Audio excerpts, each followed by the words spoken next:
నమస్తే అందరికీ. ఈరోజు వీడియోలో మా ఇంట్లో కాసిన లేత ఆనపకాయతో టమాటో పచ్చడి ఎలా చేయాలో చూద్దాం. మన ఇంట్లో లేత ఆనపకాయ కాసిందండి. ఒక చెక్క తీసుకున్నాను, ముక్కలుగా కట్ చేసుకోవాలి.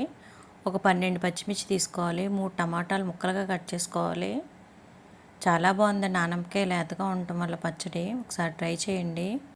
ఒక గిన్నెలో ఆయిల్ తీసుకుని కొంచెం జీలకర్ర, 5-6 వెల్లుల్లి రేఖలు, కొంచెం శనగపప్పు, కట్ చేసుకున్న పచ్చిమిర్చి వేసేసి వేయించేయాలి. అవి ఎర్రగా వేగాలి. వేగిన తర్వాత ఒక గిన్నెలో తీసేసుకోండి. అదే గిన్నెలో కొంచెం ఆయిల్ వేసి ఆనపకాయ ముక్కలు, టమాటా ముక్కలు వేసేయాలి. అలాగే కొంచెం చింతపండు శుభ్రంగా కడుక్కొని వేయాలి. మూత పెట్టి మగ్గించేయండి. ఆనపకాయ ముక్క మెత్తబడితే చాలు, అందులోంచే వాటర్ వచ్చేస్తుంది. మనం వాటర్ ఏం వేయనవసరం లేదు. వీడియోలో చూపిస్తున్నట్టుగా వాటర్ అంతా ఎగిరిపోవాలి.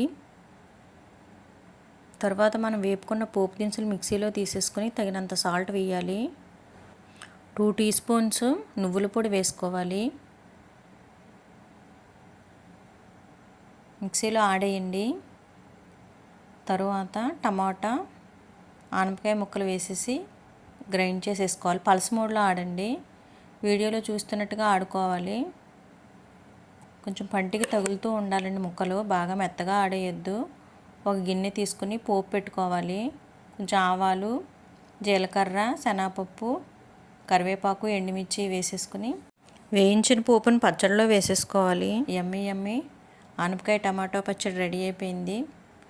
దోశ, ఇడ్లీ, వేడివేడి అన్నంలోకి నెయ్యి వేసుకుని తింటే చాలా బాగుంటుంది. ఒకసారి ట్రై చేయండి. Thank you for watching.